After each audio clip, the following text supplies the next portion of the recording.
अस्सलाम वालेकुम। आज आपको बताएंगे मस्जिद अबू बकर सिद्दीक। ये बिल्कुल मस्जिद गमामा के आयन सामने है, आप देख सकते हैं। बहुत ही खूबसूरत छोटी सी मस्जिद है, लोग यहाँ पे ज़ियारत करने के लिए आते हैं।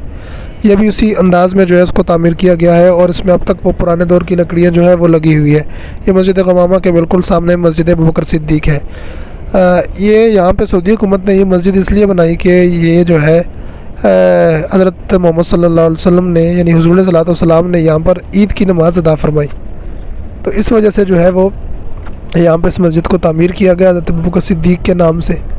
तो आप देख सकते हैं बहुत ही प्यारी और ख़ूबसूरत छोटी सी मस्जिद है।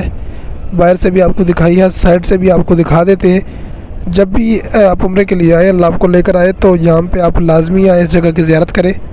ये मुतबारक मकामात हैं, यहाँ पे दुआएं कबूल होती हैं। आप दुआएं करें, यहाँ पे नवाफिल पढ़ें। आप देख सकते हैं, इस साइड से भी मैं आपको दिखा देता हूँ। लकड़ियाँ भी आप दीवार में देख सकते हैं, दीवार के अंदर के पुराने दौर की जो है वो नस्ब है। तो ये मस्जिद सिद्दीक़ अकबर है। बाज़ लोग समझते हैं शायद ये हज़रत अबू बकर सिद्दीक़ का घर था, ऐसा नहीं है, बल्कि यहाँ पे हुज़ूर ने ईद की नमाज़ अदा फरमाई। तो इस तरह की वीडियोस देखने के लिए चैनल सब्सक्राइब कीजिएगा। वीडियो अच्छी लगी तो शेयर कीजिएगा।